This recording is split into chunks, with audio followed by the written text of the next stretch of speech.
Welcome back to Fox 43 AM Live. Joining us now is Jeff Carson with the Jayhawk Theater. Good morning. Good morning, Dane. Well, Jeff, Happy New Year. Happy New Year. How are you feeling about the new year? You know, as we mentioned before, we just lost one of our major theaters in the area. Does that cause you any concern, I guess, for the Jayhawk Theater? Well, you know, Regal Cinema owned the Hollywood theaters and the Westridge theaters, and the company that bought them, when they went into bankruptcy, and if you look at the chart, you know, we had about $12 billion worth of movie going in before the COVID. Yeah. And it just went like that. Yeah, COVID. So Hollywood's really struggling. And so this didn't come as a surprise. But, you know, that's a valuable piece of Topeka, and we draw people here with movie theaters. If you have been to the B&B theaters, they're doing what really Regal should have done, could have done, didn't do. And so comfortable seats, recliners, you know, big screens, surround 3D and all that stuff makes a movie-going experience more special, and we're all getting kind of spoiled by that. We also went out and bought 60-inch TVs during COVID, and the beer's paid for, the popcorn's. You got a comfy seat right at home. You can pause and rewind and turn on captions if you want. So it's all changed, and so movie-going is a different animal nowadays. Now at the Jayhawk, we're kicking off a third Thursdays movie series starting in February, and we're going to offer full-service bar and some food and a comfortable, chill vibe about going to the movies.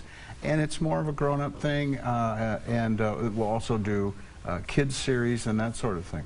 But it's always going to be a challenge for everybody because you know, we all got kind of trained not to go out and to watch movies at home. Yeah, and as you were speaking to like the third Thursdays that you're going to be doing, just the differences between kind of what the Jayhawk Theater can offer compared to theaters like AMC, Regal, and the bigger chains out there.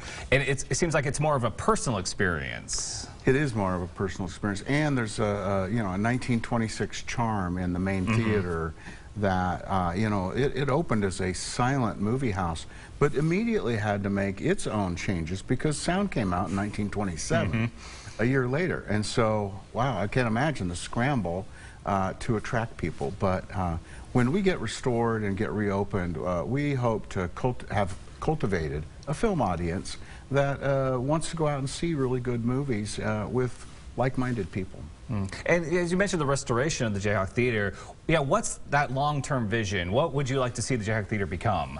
Well, it's going to be a 1,200 capacity concert house, stand-up concerts, about 760 for film, comedy, and that sort of thing. And the flexibility of the theater will allow us to have dinner receptions and weddings and things like that. So a lot of different kinds of events will be happening at the Jayhawk when we get restored. Is it safe to say it's kind of like, in comparison to another theater, like over in Lawrence Liberty Hall, I've seen ever since like Regal kind of was announced their closing that people kind of want maybe an art house type theater in Topeka. Right. So is that something that you're more looking for? That is definitely what we would be looking for. We would love to cultivate classic and foreign films and that sort of thing. But attracting that audience is going to be a challenge, and we have to become credible and really good at it, and people will come back. Absolutely. Wonderful. And then for looking at 2023 now, any kind of teases of what's coming up that we can go see? Well, we're still booking some things out for 2023, and it's been, we kind of slowed down during the cold months, and we'll get ramped up here pretty soon. All right. I can't wait to see what's going to come out of the Jayhawk Theater. Absolutely love the building, love everything about it. I'm super excited for it to get fully restored. Yeah, me too. Breathe some life into it a little bit downtown. Yeah. Well, Jeff, thank you so much for joining us today. Thank you. And of course, to learn more and keep up with events, you can go to jayhawktheater.org.